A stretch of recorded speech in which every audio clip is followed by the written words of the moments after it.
I'm Neil. I'm going to show you today how to install the S-Connect interface into your 2016 to 21 Toyota Land Cruiser 200 series. So the S-Connect interface is a completely plug-and-play standalone solution to get wireless and wired Apple Carplay and Android Auto into your car. So there are some options available that requires replacing the complete head unit or cutting out the dash to make a different unit or a 300 series look-alike unit fit. This is absolutely standalone, plug and play. There's no cutting, there's no cutting into wires. You'll keep the factory condition of your cruiser. You won't change the head unit. It's just an add-on to give you wireless CarPlay and Android Auto. So we'll start with the unboxing video. This is what we've got. In the box we've got some instructions, technical support. They do have a QR code that you can scan to get the full installation video. First thing we've got is the actual CarPlay interface. This is the box that does all the wireless and wired connections so that you have Apple CarPlay and Android Auto. Then you've got what's called the dip switch controller. This is what comes between the interface, between the head unit and the CarPlay. And then you've got your main harness with some wires. We've got Bluetooth antenna. We've got the HDMI cable that runs between the two interfaces. We've got the GBRF cables, both of them. We've got the USB extension and then some more cables for between the two boxes. Some zip locks and some double-sided tape to fix everything underneath the dashboard. The tools you'll need, very basic. It's going to be a 10mm socket. You can use a normal socket, doesn't have to be an impact. Something to cut the zip ties with, and some basic panel removal tools that you can get off Takealot or Amazon for under 80 bucks. So that's the complete kit. Let's start with the installation. Right, so just to give you an idea of what we're going to do, we're going to start up top. Don't mind the Velcro, we've got a dash cover on here. We're going to remove the speaker grill. We're going to move both sides vents.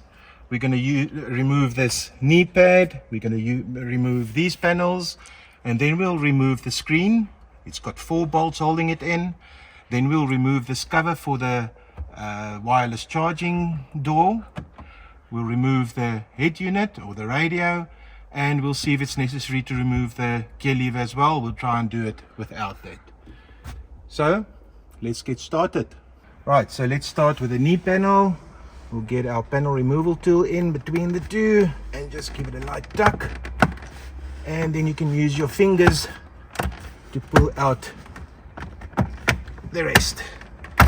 And there we go, we'll put that aside.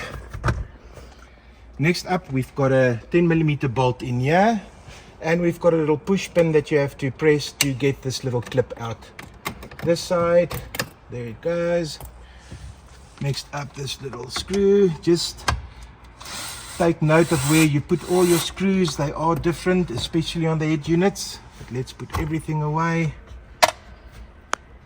and then we can remove this part and put it aside. Next up, we'll do the panel up top. Be very careful, you can indent this, so handle with care. Let me just get my other tool. Just work very gently. There we go. Got little push pins in the middle. There we go.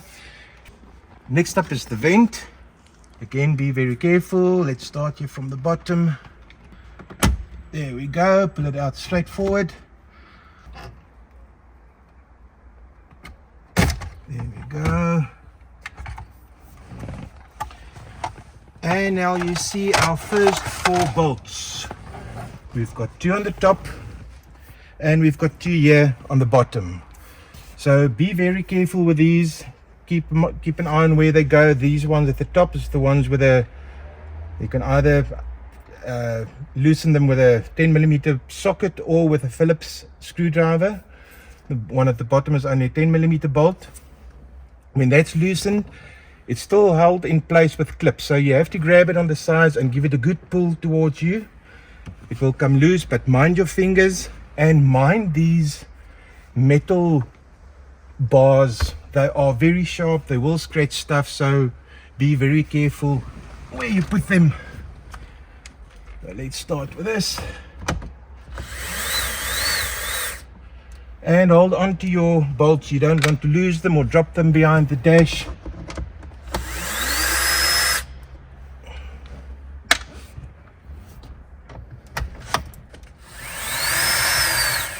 I've got my impact on its lowest setting.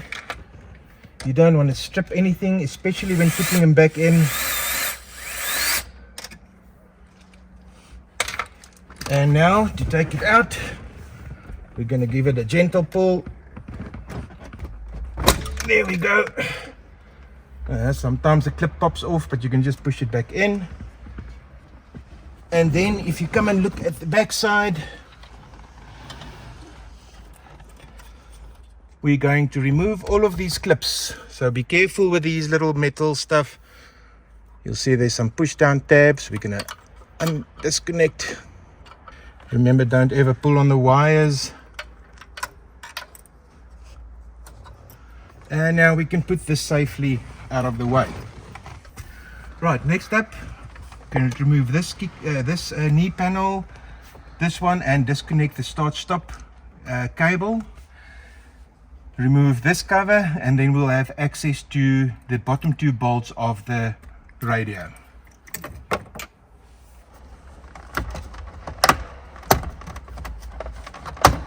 There we go, put it aside. Again, a little push pin, push the middle in, and then you can pull the clip out. There we go. And another 10mm bolt on this side.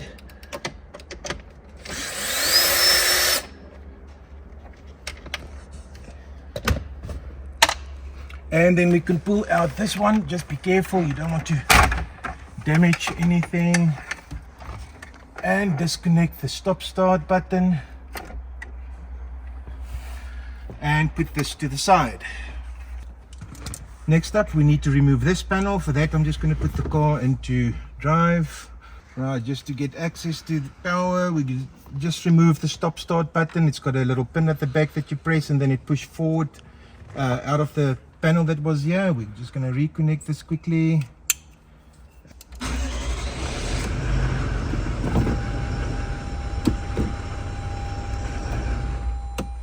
And then we can remove this panel. There we go. Right, so next up we're going to remove the radio, but I am going to remove the shift lever. It's easy, you just twist it off. And then I'm just going to put a blanket over this so we don't cause damage to anything. And then we can start removing these 4 bolts. Again, the bottom we've got the bolts with the Phillips screws and the 10mm at the top.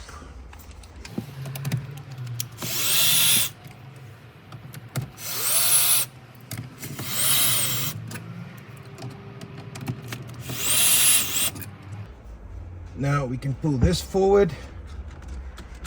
There we go. And where we're trying to get to is this main harness. So it's got a locking clip, the silver one. So again, I'm going to use my panel removal tool, just unlock it, push it up, and then it will pull out. So this is going to be our first connection. Let's start with that. So first up, we're going to connect our main harness to the radio and route the cables through to where the screen sits. And then the next step after that will show you how to route the cables behind the dashboard down to the passenger footwell. So let's start with the main harness. These are all the cables that's going to go up and behind the dash. For now we only need the main harness. Right, so where this main harness came out, we're going to insert the male connector into the female connector at the back of the radio. There we go, and lock it in place. Hear that click? Always make sure you hear a click when you connect the cables. And then we've got, let me just reroute this one. Now to the new wiring, the old harness is going to plug directly into that. And lock it down. And there was the click.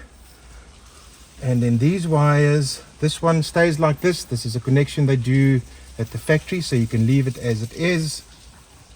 These wires we're going to route up behind this bar here. Just be careful with the wires. You don't want to pull on anything too hard. You don't want to break wires. And now the main one that's going to the new interface we're installing. And just make sure you route your wires in such a way that you don't pinch anything when you reinstall everything. So this one will turn it away so it sits flush. You don't want it sitting like that. You want it mounted flush so it doesn't cause any installation issues. Right, I almost forgot. This is the auxiliary cable so that your auxiliary function still works. It will work through the standard unit, but if you wanted to work through the box, you need to connect this as well. I know they mostly do not connect this, but I want to connect everything to make sure we show the full working of everything. So on the left hand side top, say the second plug from the left, we're going to unplug this one. We're going to plug it into this harness. Yeah, the click, and then the other side is going to go in the old one's place and click, and then we're going to route this auxiliary plug behind the dash where the other wires went as well, and then we can put everything back together again.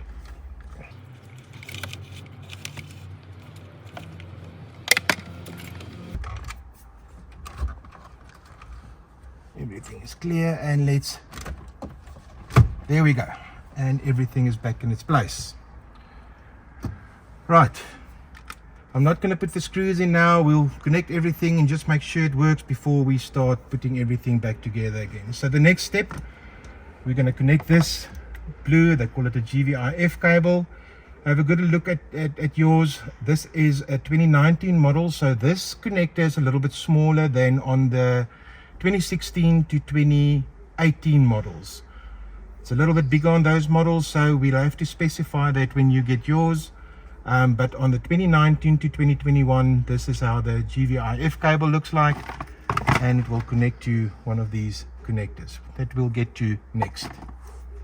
The one is a GVIF in and a GVIF out. So the green plugs will go to the interface boxes, and the blue ones will connect to this wire. So obviously only one can go in there, like so. Click, and this will be routed down to where the interface boxes are going to get installed, and the other one will then go into the place behind the screen where the cable previously connected to it. Next up will be the routing of the cables. So it needs to go a specific way down the dashboard there, right at the back. You'll see where that crash bar runs. You'll find an opening down there, and it needs to run to the passenger footwell, not through here but in the back, because all the cables can come through there, because the units we're going to install at the bottom, there's a few clips we'll loosen here, and then we'll show you that process as well, that you need to push. Another one over here and one over here. There we go. And then we'll just disconnect the footwell light, and then we can remove this panel. So let's route the cables and I'll show you where they've gone through. Okay, so the wiring has been routed. Was a bit of a hassle. We ended up pushing a electrical wire through and fishing the wires through one by one. But if you have a closer look, you'll see it goes down underneath the vent and then straight down between the cubbyhole and the rest of the car's interior, and it ended up coming out here. So I just rerouted it behind this bar. So now everything is coming out there. I don't know if you can see it, all the wires coming out. And now we just need to connect everything to the two boxes, which are then going to get mounted, one up there and the other one either there in the corner or in this corner. It depends on what the wire length allows us. So let's see. We'll show you as soon as the wires are connected. Right, let's start putting stuff back so that we can connect the wires. I'm going to reinstall the radio and the screen and then plug everything in, connect all the wires to the interfaces, and just to do a run to check if everything is working. So our Phillips screws goes in at the bottom.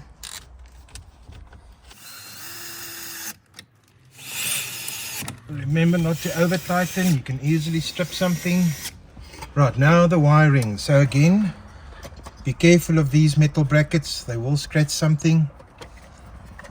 Let's plug everything back in. So these are the ones that were in there. You can't put them any place wrong, they can only go in one place. Make sure you hear click, click, click. And now this is the one that's been rerouted down to the interface. Click. All right, let's just make sure we don't pinch anything.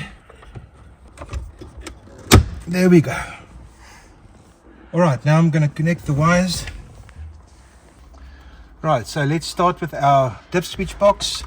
So obviously this is where your GVRF cables will connect to, the main cable from the car's harness, and the dip switches has been pre-configured, so don't fiddle with them, just leave them as they are.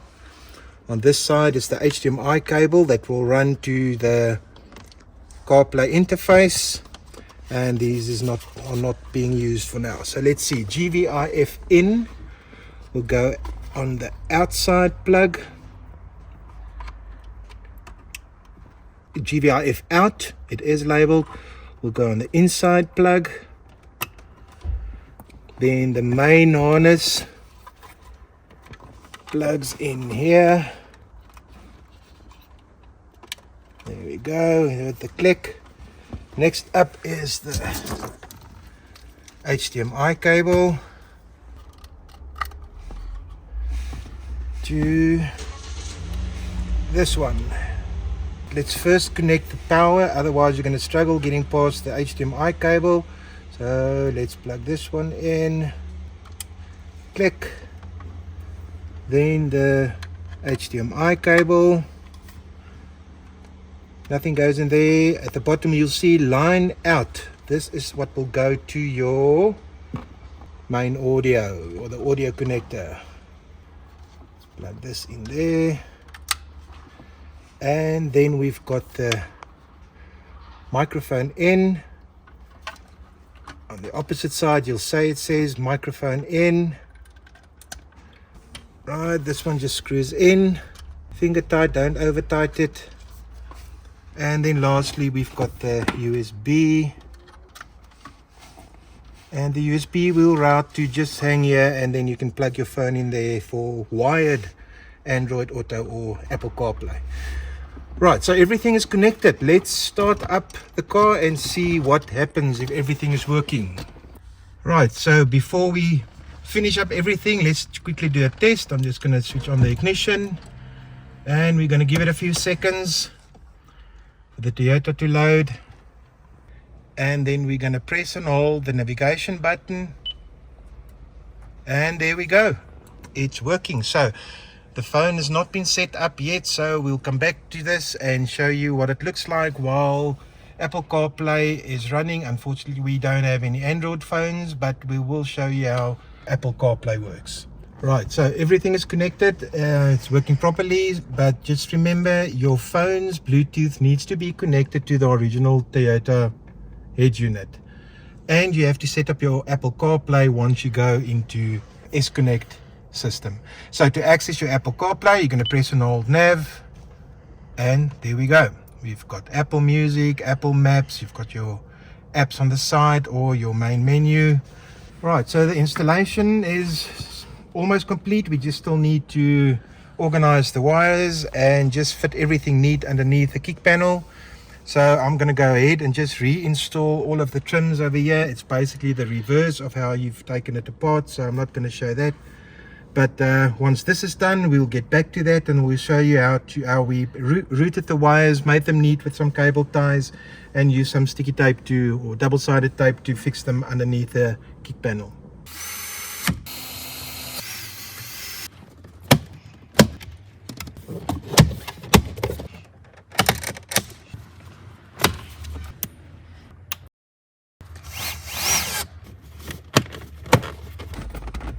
And that is it. Everything clicked in. You can put the gear lever back on. There we go. And rinse and repeat on this side. Right, so we're just going to put some foam padding over here. Just be very careful. You'll see there's a vent over there and a vent over here, so don't put that over the vent. Put it right at the ends so we don't block the vents. Stick it all the way around, and another one. This is not to stick it onto the car, it's just to prevent any rattles or any noise. Alright, okay, I've added some two-way automotive tape on the back of the dip switch box, and we're gonna stick this. There's a nice flat metal part underneath there. We're going to stick that, and let's go ahead and do that just like that. That's perfect, and we'll tidy up this wires later. Next up, we're going to look for a little spot for this, but I think we're going to put it up here and out of the way. We'll make a plan now.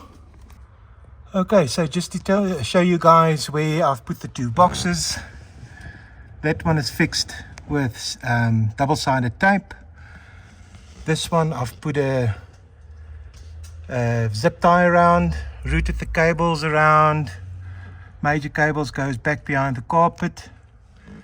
So all nice and tidy. And even if you put this panel back on, this is a little bit loose, but the panel has got some padding on the back that will keep it in place. So you won't have any rattles, the cables won't twist or bend. So then the antenna for the Bluetooth, it also goes behind the carpet, and it sits behind the carpet around here. And then the Bluetooth cable I've routed to the other side, and then it comes out at the footwell on this side. Here you can see the cable coming out. This is just temporary. This is for wired Android or CarPlay. But the idea is to either wire it into the car's existing one, or to add a new button over here and have it separate and nice and tidy and away, so we don't have any cables lying loose. I know most people put this little end on the side of the footwell over here, but I thought I'll leave it long enough so that either myself or the wife can use it on this side of the vehicle as well. So that concludes the installation. Let's get everything connected and show you a final how it works video. Right, just to show you the final installation. Everything is done, completed, working well. Switch the car on. The Toyota standard Toyota stuff works 100% independent, so nothing has changed here. No dash cutting, no head unit replacements, nothing. And if it was working previously, or if this was on previously, it will automatically go back to CarPlay or Android Auto. If you want to go back to your Toyota stuff, you can press any button, and there everything is back to normal Toyota stuff. Nothing has changed there. So if you want to go to your Apple CarPlay or Android Auto, press and hold nav, and there you go. Your Apple Music, there's your Google Maps, and even your Siri. Siri, guide me to the closest petrol station. Less than a half kilometer to your west. Is that the one you want? Alright, and we can cancel her, go back. All our apps are on here, your favorite apps that you want. So smooth as butter, working perfectly. Right, so now that you guys have seen how easy this works, how good it works, the options available, if you're interested in something like this, which I highly recommend, we all know the standard Toyota stuff, although the hardware is good, the software is very outdated. Make your life easier, get in contact with us. We'll leave a link below in the description where you can contact us if you want your own set. Either you can order it as a DIY kit, or we can arrange for an installation on site, or you bring your vehicle to us for the installation. Cost wise, it will be much less than the head unit replacements. We had one on a 2014 Cruiser where we ordered a head unit, the 16-inch head unit from a well-known shop in the east coast of Australia. It was close to 50,000 Rand in total at the end of the day, with a lot of hassles. We had to install a separate amplifier, the buttons on the steering wheel didn't want to work. There was a bunch of issues. I know locally there is another unit available in Gauteng where you change the head unit as well to make it look more like a Cruiser 300 series inside, which is something I don't like. I like the look of the 200 series. On the head unit available here, you're looking at 22,000 Rand for the one they do locally, but it changes the vents. You get a bunch of buttons that doesn't work, and it's got a small screen at the top, so, and they have to cut into the dash. That's not optimal. We prefer to keep everything stock standard. You just get the addition of perfectly functioning Apple CarPlay and Android Auto. It doesn't affect the warranty. As a matter of fact, in the USA, this system has been approved by both Lexus and Toyota USA. So there's no worries. It works completely independent. We don't cut into the harness, so no damage to the vehicle at all. So if you want to get in touch, have a look in the link below and make contact with us.